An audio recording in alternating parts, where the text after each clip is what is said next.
Good morning. Welcome to Sawlogs Plastic Hubs. This is Jim. Welcome to my shop. I decided you've been looking at me on another view for a while, so we decided to change it. Today is a typical video with projects, things that I'm working on. I hope you really enjoy my videos. Please comment and when you do. So, with no further ado, let's move right on into the project, and we'll see you at the end. Have a great day. Hey, it's your buddy Jim today, and this is the project we're going to be working on. My buddies out in California, Lance and Patrick, they love my Myrtle Beach shirts. I had to be in it today. This project was inspired by item I seen on a fellow YouTube creator's channel, and the title of this video is Xynudu's Fault. Rob down in Australia, he was showing one of these indicators here and using it on a carriage stop, and it dawned on me that it would make a perfect tailstock drilling apparatus instead of using a dial caliper, a cheap dial caliper. This eye gauging unit's only about $35, and it does only travel an inch. But that for 99% of the work that I do, this is going to be fine.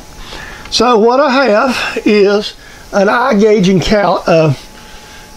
unit mounted to a piece of aluminum that we're going to show you how I machined it, with 3 magnets on the bottom for it to stay on the tailstock. And you're going to see the steps of it. So enjoy the video. It's Xynudu's fault. Good morning, everyone. This is your buddy Jim, and this is a fine day today. We're just got a little project here we're going to work on, and I'm just going to square these ends up since this is fairly short. I'm just going to kind of use a little fly cutter because it's just a lot less trouble. We're going to square this up just a bit. Nothing elaborate. We just want to get the ends square to start with. This is what you call changing your project midstream. I was going to work on another project today. You'll see in a later video. Another one of my little things I'm building for people. And I found I need an annular cutter of a certain size, so we got this project on hold until the annular cutter gets here. So I got this little fly cutter out. It's got a little cemented carbide on it, and you might have seen me use it as a boring head on the hairdryer project. And it's really good for these little projects like this. And so what we're doing is we're just squaring this stock up, and so that it'll be true. I've already cut it to length over on the horizontal bandsaw. Done that off camera, not really on purpose, but I did. So we're going to do a little quick cut here, just touch. They should not have cut. I've already marked this as the length's not super critical. This is just going to be a base for a tool.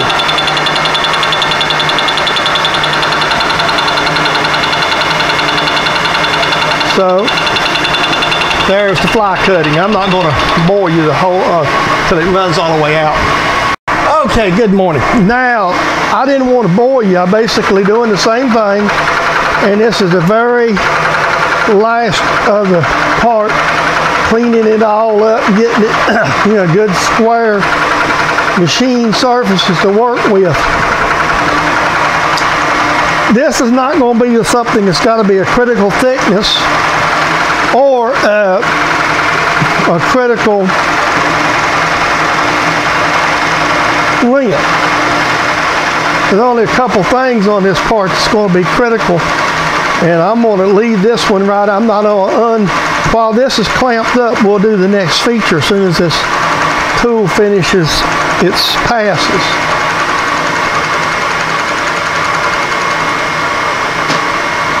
We're just gonna, we'll flip, yeah, we'll leave it up like this. It'll be easier to do what I'm gonna do. I'll bring you back in just a minute. This is half of the depth right here. And I'm just gonna go in. Like I say, nice. I'm gonna try to go back here in a minute.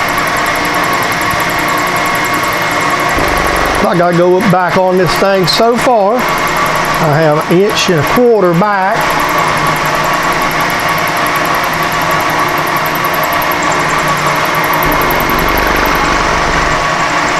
This 1.25 inch figure's not chiseled in stone yet. I'm gonna check that, see what that looks like, and we'll be right back. Trouble with designing stuff in your head sometimes is you don't really I knew what I kind of wanted and I looked at it wrong. So now I'm in a position of having to kind of undo what I've done. So what we're going to do here is, after I got everything down looking at it to mount this indicator on, I should have put it on the other end and cut it. But I also want thick block for the magnetic reasons. So for basically appearance purposes, we're going to go in here and we're going to mill this thing. I just went and got my 3/4 insert mill, and we're going to try to just go out through here and just mill it more or less flush out all the way to the end, and then we'll put our step in it. What this isn't really necessary, but what this is more for appearance purposes, to give us a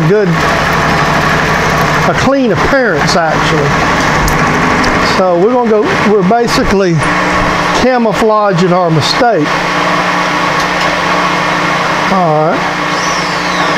So now what we're going to do is we're going to mill it just back across and give it a little cleanup. Come down here and touch this other wall and just mill this flush. We may have to make an extra pass here to clean it out and to true it, but I want to make my step get right first. So it's not going to affect the function of it. It's just the way I'm really hiding a mistake, to be honest, what it is. All right, now we've got it all figured out. This is going to be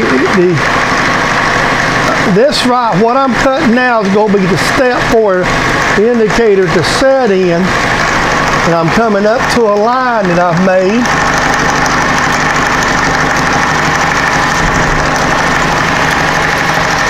Which is going to be about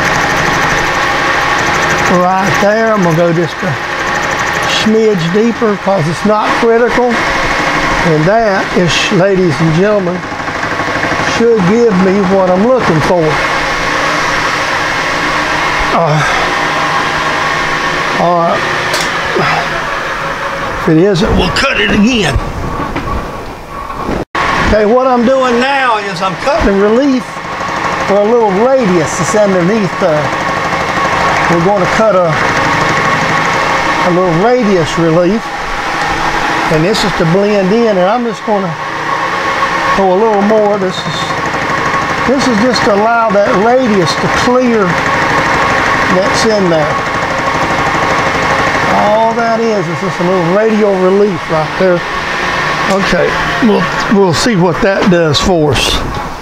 And we'll take it over to the bench and check it against the part.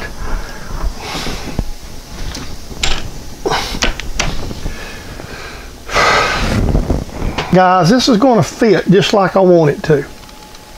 So we're going to leave it just like that. So all we got to do now is drill the hole. Okay, what we've done now is I just went over to the bench and I just transfer punch this. I'm going to do this 1/4-20. I've got plenty of 1/4-20 screws, and that'll be sufficient to hold this. And No, we shouldn't be hitting those. I set the parallel in there kind of crazy. So there's the hole drilled. Let's power tap this puppy.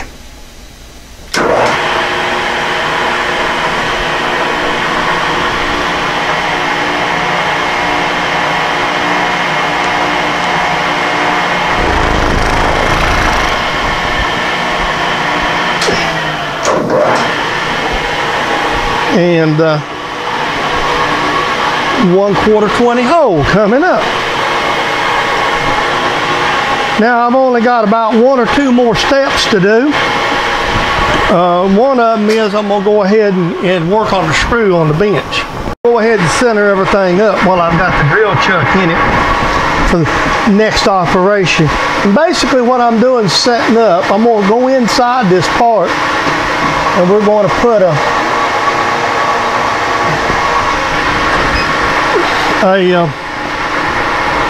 slot in the bottom to epoxy the magnets in.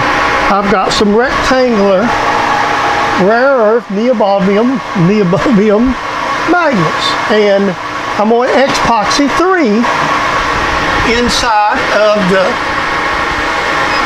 So what I'm doing is finding center right now.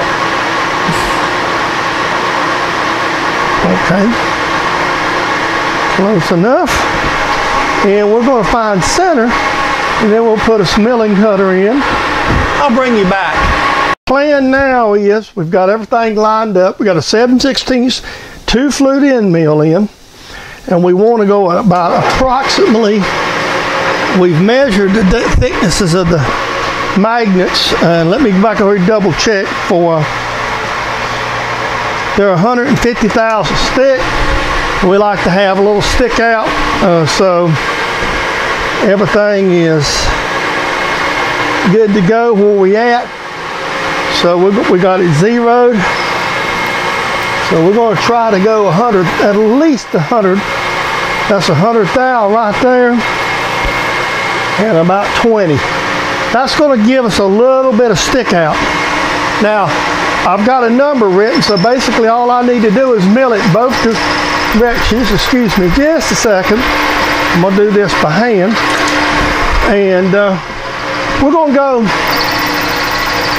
1 1/4 inch in each direction.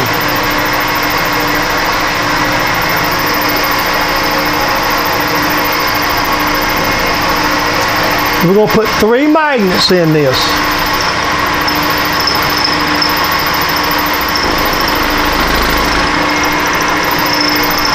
That's going to give us a little bit of playroom too, so that's part of the theory. We're not, and what we'll do is we'll check this here in just a second. And if we got to adjust anything, and see there's going to be 3 of those rectangular magnets glued into this. And this is to allow a little space to, I'm allowing room for everything to fit in, so that's part of the reason for. All right, let me take this back to 0. And we'll cut it off, and we'll get these chips cleaned out. We'll check these magnets. It's kind of going to be basically about the last step. I'll bring you back. Dry fit of the magnets now. We'll have to mix the epoxy up, and we'll do some deburring. And we'll be back on the bench here in a minute. Here we go. Now, my friend Tom down at Hilltop turned me on to this. I've always just went to the big box stores and bought epoxy in little tubes. Well, we was down there doing a hammer the other day. You might have seen it on his mail call. And the hammer handle wasn't exactly designed for the hammer, but he wanted the short handle. So we was talking, I said, well, just take some epoxy. We'll drive that thing down in there, and then we'll fill it with epoxy to fill it up, and then drive the wedge in it and let it all set up, and then you can cut it off or whatever. And so that's what we was doing. It wasn't there's no video evidence of that one. Thank God. That would look like two monkeys having sex with a football. So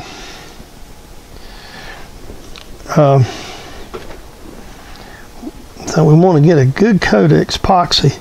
This epoxy is what's going to bond these magnets in here. Just get a good coat in there good. I've made a lot of stuff with these. You know, if you see my video on the refrigerator magnets, it's basically the same thing. It's all Rob's fault anyway. Xynudu. I'll clean my glue up a little bit. There's a little bit running out right there. Try to get that before it gets too runny. And then we'll put the other piece on it and let this thing dry good before we use it. But I know this will sufficiently mount this, so basically, let me clean it up a little more. Just lightly clamping that in my vise there to kind of get that to set. We'll let that set it up enough to let the epoxy kind of set, and then we'll put the screw in it, and then we'll show you the finished product. All right, that's my setup.